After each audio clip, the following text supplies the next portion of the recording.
ওয়ালাইকুম প্রিয় শিক্ষার্থী বন্ধুরা, তোমরা সবাই কেমন আছো? আশা করি তোমরা সবাই ভালো আছো। আজকের আলোচনা করব পার্ট পার্ট 8 ধারাবাহিকভাবে আলোচনা করতেছি। আজকে কোশ্চেন নিয়ে আলোচনা করব। আর কোশ্চেন নিয়ে আলোচনা করতেই হবে, যত রকমের সমস্যা কোশ্চেন স্টুডেন্ট এবং যারা বিদেশে আছে, যারা বিভিন্ন অফিস আদালতে যাদের ইংরেজির সম্মুখীন হতে হয়, তাদের সমস্যাই কোশ্চেন। তো কোশ্চেন টপিক সাধারণ যে আলোচনা, তার সাথে কোশ্চেন আলোচনা করতে হবে। হ্যাঁ, অনেক কোশ্চেন আছে বোঝা যায় আমি সব পারি, কিন্তু যখন আমি মেকিং কোশ্চেন অথবা মেকিং সেন্টেন্স আমরা যখন যাই, তখন আমরা আটকে যাই। তো অবশ্যই আমাদের এক্সারসাইজের বিকল্প নাই, আমাদের অবশ্যই অনুশীলন করতে হবে। সেই ক্ষেত্রে কোশ্চেনে আমরা যত আলোচনা আছি 2-3টা টপিক্সের পর আমরা একটি দুইটা কোশ্চেনের প্রতি ধারাবাহিকভাবে যে 2-3টা টপিক্স করলাম, 3টা পার্ট করলাম, সাথে একটা বা দুইটা পার্ট কোশ্চেনের আলোচনা আমরা জুড়ে দিতে চাই এবং কোশ্চেনের আলোচনা আমরা করতে চাই। যেন কোশ্চেন যদি ঠিক থাকে, কোশ্চেন যদি কেউ করতে পারে, সে অনেকগুলো অ্যান্সার বের করতে পারবে, অনেকগুলো তার এক্সারসাইজ অথবা অনুশীলন করতে তার অনেক সুবিধা হবে। তো যাই হোক, মূল আলোচনা শুরু করলাম। যেখানে কোশ্চেন আজকে আলোচনা করব হট টাইম, কয়টার সময়, হট টাইম কয়টার সময়। তো এখন আজকে শুরু করা, তুমি কয়টার সময় ঘুমাতে যাও, এখানে কোশ্চেনটা কি, হট টাইম। তা আমি আগে বলছি যে মূলত কোশ্চেন আগে বসে যাবে। যদি একটা ভার্ব থাকে, একটা সাহায্যকারী ভার্ব বসবে। যেহেতু সাধারণ কথাবার্তা, ভবিষ্যতে পরবর্তী আলোচনায় ধাপে ধাপে অতীত, ভবিষ্যৎ এটা নিয়ে আসা আলোচনা করব। এখানে কিন্তু কোনো জায়গায় present indefinite, future indefinite, past indefinite, present continuous এগুলো আমরা শিখিয়া আমরা এগুলো আলোচনা করতে গিয়ে সময় নষ্ট করব না। আসলে এর দ্বারা ইংরেজি কিছু বলা যায় না। এটা আস্তে আস্তে এই অনুশীলনের ক্ষেত্রে একটা টেন্স একটা ধরন আছে, এবং টেন্সের সব ধরনগুলো লাগে না। এগুলা মানে পড়তে পড়তে সব এলোমেলো করে ফেলায়। এই জন্য এলোমেলোর দিকে আমরা যেতে চাই না। আমরা চাই যে একটা গোছানো একটা পদ্ধতিতে আমরা যেন গোছানো পদ্ধতির মাধ্যমে আমরা যেন ইংরেজি শিখতে পারি। তো যাই হোক, তুমি কয়টার সময় অফিসে যাও, হট টাইম। এখানে কোশ্চেনটা হচ্ছে হট টাইম, কোশ্চেনটা হচ্ছে হট টাইম কয়টার সময় যাও, তুমি ঘুমাতে যাও, একটা ভার্ব যেহেতু আছে, সেক্ষেত্রে তুমি what time do you, your আগে মূলত ডু বসে। এটাই সাবজেক্টের আগে একটা সাহায্যকারী ভার্ব বসবে, what time do you, what time do you. তারপর মূল ভাগ গো টু বেড, মানে বিছানায় যাও আর ঘুমাতে যাও। এখানে মূলত বিছানায় যাওয়া মানে ঘুমাতে যাওয়া, ঠিক আছে। তো what time do you go to bed, ওকে।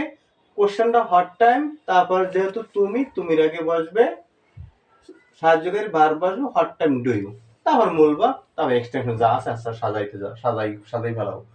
তো আমরা যদি এইভাবে সুন্দরভাবে গুছাই সাজাইতে পারি, তাহলে আমরা এবং কিছু অনুশীলন করি, তাহলে আমাদের ইংরেজি একদম অটোমেটিক ক্লিয়ার হয়ে যাবে, কোনো সমস্যা হবে না। তোমার আব্বা কয়টার সময় অফিসে যায়, তোমার আব্বা কয়টার সময় অফিসে, এখানেও কোশ্চেনটা হচ্ছে কয়টার সময়, হোয়াট টাইম, হোয়াট টাইম। এখানে সাবজেক্ট কি, তোমার আব্বা। তোমার আব্বা কয়জন, একজন। আমিও না, তুমিও না, তৃতীয় একজন ব্যক্তি হলে সেটা কি হয়, থার্ড পারসন সিঙ্গুলার নাম্বার। তোমার আব্বা একজন, এজন বলবে does, what time does your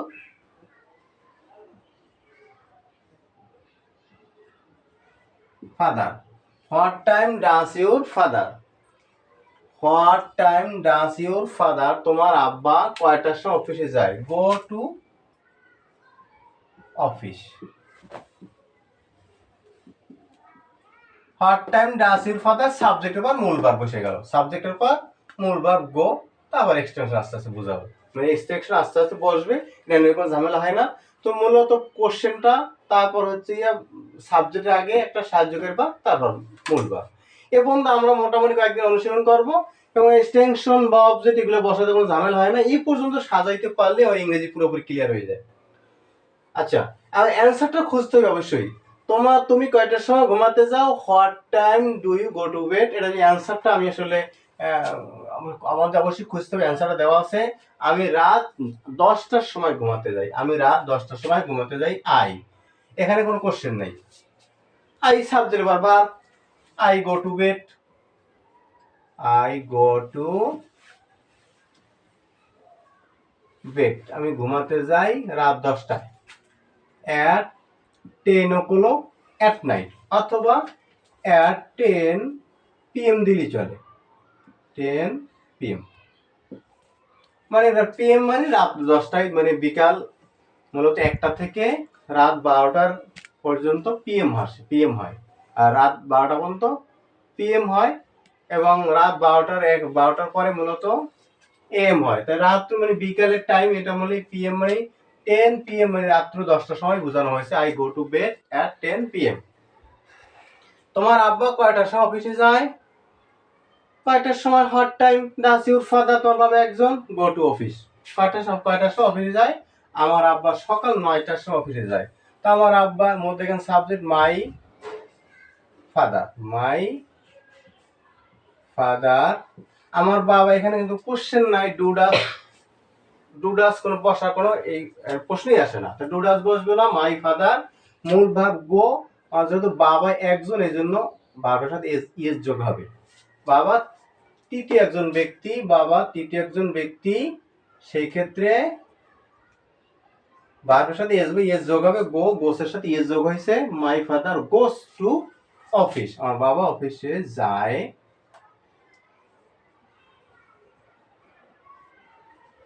সকাল 9টায়। at 9 AM এম দিলি বোঝা হয় মানে সকাল 9টায়, অথবা at 9 o'clock in the morning। আচ্ছা, সে তোমাকে কয়টার সময় ফোন করে? কোশ্চেনটা হোয়াট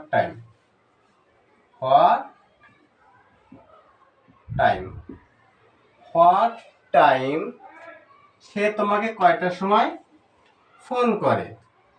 তার সাবজেক্ট কি? সে তৃতীয় একজন ব্যক্তি, সেক্ষেত্রে হোয়াট টাইম ডাজ হি।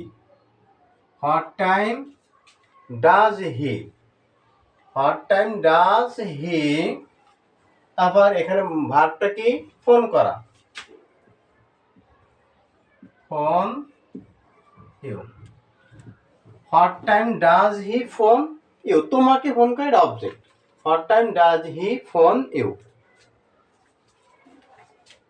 অ্যান্সারটা কি? সে আমাকে দুপুরে ফোন করে, হি ফোন, যেহেতু একজন এই জন্য ফোনস হবে। আমিও না, তুমি না, হি মানে থার্ড পারসন একজন সিঙ্গুলার নাম্বার, হি ফোনস মি, সে আমাকে ফোন করে অ্যাট নুন, দুপুরে। ওকে, তোমার আম্মা সাধারণত কয়টার সময় নাস্তা করে? কোশ্চেন কয়টার সময়? What time. তারপর সাবজেক্ট কি? তোমার আম্মা। তো তোমার আম্মা যদি একজন, সে তার আগে কি বসবে? ডাজ বসবে। What time does your mother. তারপর ভার্ব বসবে। ভার্ব কি? সাধারণত what time does your mother, ইউজুয়ালিটা দেওয়া যায় এখানে, ইউজুয়ালি আগে দিল হয় পরে দিল অসুবিধা। ইউজুয়ালি নাস্তা করে ইংরেজি টেক ব্রেকফাস্ট, অর্থাৎ হ্যাভ ব্রেকফাস্ট।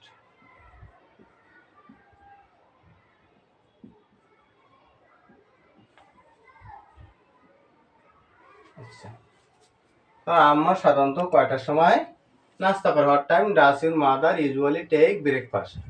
এর অ্যান্সারটা হচ্ছে আমার এখানে আমার আম্মা হবে, আমার আম্মা অথবা আমার মা, অথবা সে দিয়ে দেওয়া যায়। সে সাধারণত সকাল 7টার সময় নাস্তা করে। সেক্ষেত্রে আম্মা যদি, সেক্ষেত্রে সি নাস্তা করে। এখানে কোশ্চেন নাই, সির পর ভার্ব বসবে। নাস্তা করে ইংরেজি কি? টেক ব্রেকফাস্ট, যেহেতু থার্ড পারসন এই জন্য এস হবে, টেক্স হবে। C text breakfast.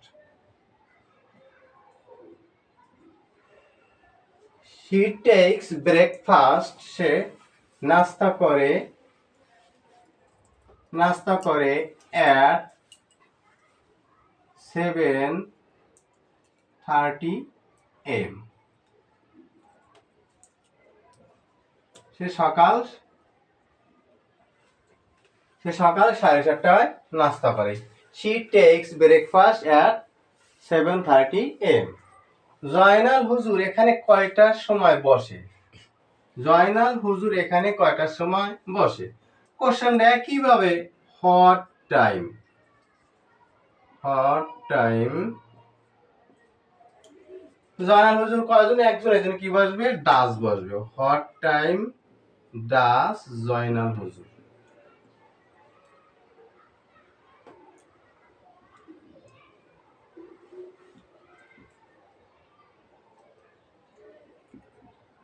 What time does Joynal হুজুর। জয়নাল হুজুর পর কি ভার্ব? ভার্ব কি? বসা, সিট, সিট হিয়ার। জয়নাল হুজুর এখানে কয়টার সময় বসে? হট টাইম ডাস জয়নাল হুজুর সিট হিয়ার। একইভাবে আমরা যদি অ্যান্সারটা খুঁজতে চাই, সে এখানে সকাল 10টার সময় বসে। হি, হি যেহেতু তৃতীয় একজন ব্যক্তি, এই জন্য সিট, সিটটা সিটস হবে। হি সিটস, সে বসে। হেয়ার, এখানে, সকাল 10টায়। At 10 o'clock in the morning, না দিলেও চলবে, 10 AM। এটি বোঝা যায় সকাল 10টার সময় এখানে সে বসে। ওকে। তুমি কয়টার সময় ফজরের নামাজ পড়ো? তুমি কয়টার সময় ফজরের নামাজ পড়ো? এখানে একই question, what time, what time. তুমি যেহেতু ইউর আগে মূলত ডু বসে, what time do you, what time do you. এই পর্যন্ত সাবজেক্ট পর্যন্ত আগে সাজাবা। সাবজেক্ট পর্যন্ত সাজাইতে গেলে একটা সাবজেক্ট আগে সাহায্যকারী ভাগ বসে। হট টাইম ডু ইউ ফজর নামাজ পড়া, ইংরেজি কি? সে ফজর প্রেয়ার। এখানে সে হইবে না, পড়া, সে ফজর প্রেয়ার।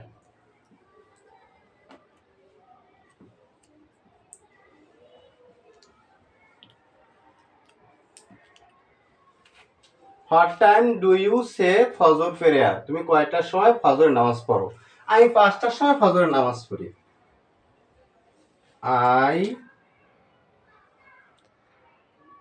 আমি 5টার সময় ফজর নামাজ পড়ি। I say prayer. I say, যেহেতু আই ফার্স্ট পারসন, এই জন্য বাপের সাথে এস বা ইয়েস যোগ হবে না। আই সে প্রেয়ার,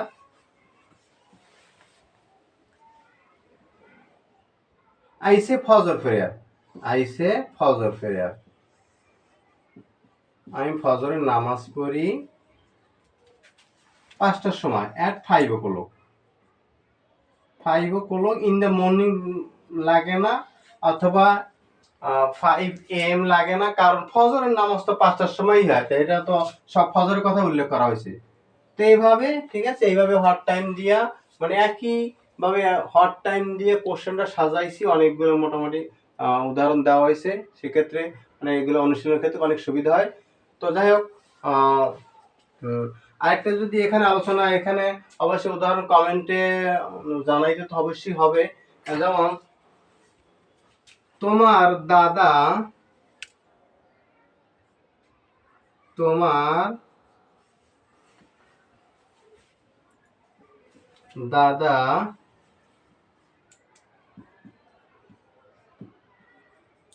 কয়টার সময় বাজারে আসে?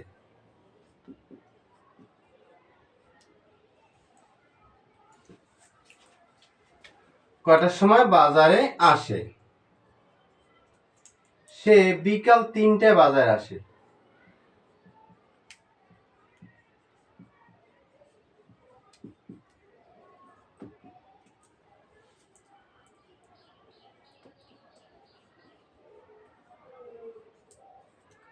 সে বিকাল 3টার সময় বাজারে আসে।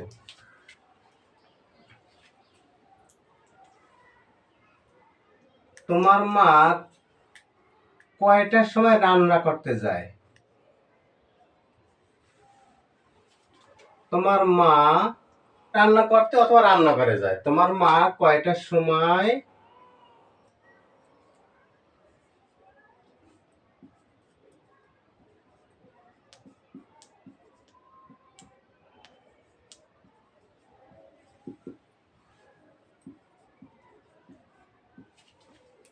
রান্নাঘরে যায়? সে 11:30টার সময়, মানে 11:30 সময় রান্নাঘরে যায়।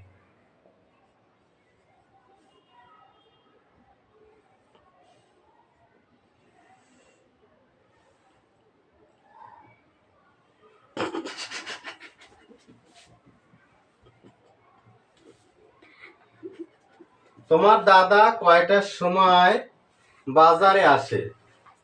সে বিকাল 3টায় বাজারে আসে। তোমার মা কয়টার সময় রান্নাঘরে যায়? সে 11:30টার সময় রান্নাঘরে যায়। তো এই যতগুলো আমি এখানে সেন্টেন্স দেওয়া হয়েছে, দুইটা শুধু অ্যান্সার করাই, দুইটা অ্যান্সার, মানে এটাই তোমার দাদা কয়টার সময় বাজারে আসে, তোমার মা কয়টার সময় রান্নাঘরে যায়। এই দুইটা কোশ্চেন অ্যান্সার এখানে দেওয়া আছে, অবশ্যই কমেন্ট বক্সে জানাবা। আজকে এ পর্যন্তই। Thank you all.